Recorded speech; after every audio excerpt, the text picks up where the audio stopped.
All right, today we're cracking a scientific cold case that's been hiding in plain sight for over 150 years. I'm talking about this thing, the Crookes Radiometer. You've definitely seen it on a teacher's desk or in a science museum. But how does this little gizmo that spins with just light actually work? Yeah, this thing. It's just a sealed glass bulb with these little veins inside that are black on one side and white on the other. You shine a light on it and it starts to spin. There are no batteries, no wires, nothing. So the question that absolutely stumped scientists for decades is, what invisible force is making it turn? For a century and a half, scientists threw all sorts of theories at this thing, but none of them could quite explain all of its weird behaviors. It was a genuine puzzle. But now it looks like some new research has finally cracked the code with an answer that seems to fit all the facts. Okay, so before we get to the big breakthrough, we gotta do a little detective work. We need to understand why all the old ideas just didn't pan out. So let's round up the usual suspects and see why this case was so hard to solve. The first and most obvious suspect was light pressure. I mean, it makes sense, right? Even the guy who invented it, William Crookes, thought that photons, the actual particles of light, were literally pushing the vanes around, kind of like wind hitting the sails on a boat. But here's the huge problem with that theory. We know that reflective surfaces, like the white side, actually get a bigger push from photons than surfaces that absorb them. So, if light pressure was the cause, the white side would get pushed harder, and the whole thing would spin in the opposite direction of what we actually see. So, light pressure, it's out. So, if it's not the light itself, what's left? Well, the air inside the bulb. This led to a whole bunch of theories based on air pressure. The basic idea is pretty simple. The black side absorbs more light, it gets hotter, and it heats up the air molecules right next to it. Those super energized molecules then bounce off, giving the black side a tiny push. But this idea has a fatal flaw too. After a little while, the whole device warms up and reaches a stable temperature, what scientists call thermal equilibrium. At that point, the black side is radiating heat away just as fast as it's absorbing it. And the result? The air around both the black and the white sides gets heated up equally. No temperature difference, no pressure difference. So why would it keep spinning?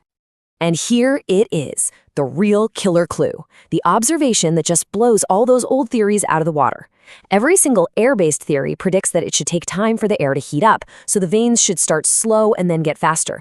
But that is not what happens. The instant you shine a light on it, bam, it takes off at its highest acceleration right from the start.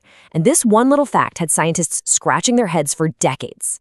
This huge contradiction is what finally pushed researchers to think about a completely new idea, something happening on a much smaller scale, at the atomic level. They call it the transpact theory, and this is the breakthrough that finally solves the puzzle. So this is where things get really cool, down in the world of quantum physics. When an atom on the vane's surface gets hit by a photon of light, one of its electrons makes a quantum jump to a higher energy level. This happens incredibly fast, like in nanoseconds. And when that electron cloud shifts, the entire atom itself suddenly expands. It puffs up. And this sudden explosive expansion creates a powerful little push against any nearby air molecules. The researchers came up with the perfect analogy for it. It's like atomic popcorn. A single tiny kernel instantly bursts, pushing everything around it away with a surprising little pick. And we're not talking about a small change here. For a nitrogen atom, which is most of the air in that bulb, this little electron jump can cause its total volume to swell by over 700%.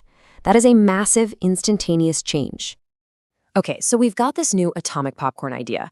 How does it actually solve the mysteries that the old theories couldn't touch? Let's go back to our clues and see how the transimpact theory cracks the case, one by one. First up, the big one, that immediate maximum acceleration right at the start. How does transimpact explain that? Simple. It's a quantum process. The pop happens the very instant a photon gets absorbed. There's no waiting for heat to build up. So the theory predicts that the force should peak immediately at time 0, which is what you see in this red line. Compare that to the blue line, which is what the old air pressure theories would look like, starting at 0 and slowly ramping up. The radiometer's actual behavior, it's a perfect match for that red line.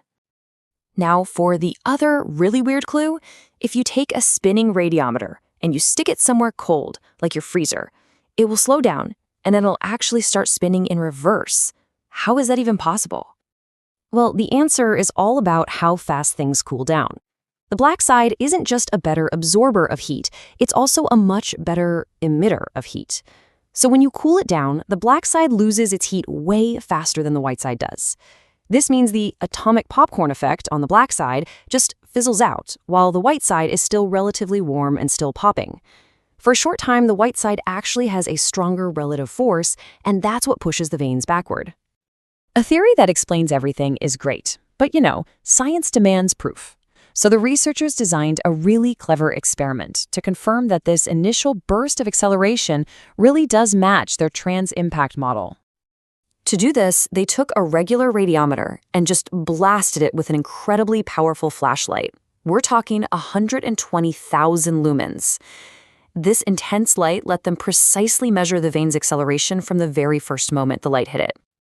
And here's the result. The red line you're seeing, that's not a theory. That's the actual measured acceleration from their experiment. It peaks instantly at time 0 and then decreases. It's a near-perfect match for what the trans-impact theory predicted. This was the final piece of evidence they needed. Case closed. So, a 150-year-old riddle is finally solved. But the implications of this go way beyond this little glass bulb. The discovery of this trans-impact effect isn't just a fun fact. It might be a key to understanding a whole range of other physical processes. Researchers are now thinking that this atomic popcorn effect could be a missing piece in our understanding of all sorts of other phenomena. It might help explain the random jiggling of particles and Brownian motion, or what's actually happening at the atomic level when something melts or boils. It's like we found a whole new way to look at how energy moves around on the smallest scales. And that, I think, really shows the beauty of science. A mystery that sat on a shelf for a century and a half was finally solved by looking deeper, all the way down to a single electron making a jump. It really leaves you with a fascinating question. What other everyday things that we see all the time are being driven by fundamental forces we're only just beginning to discover?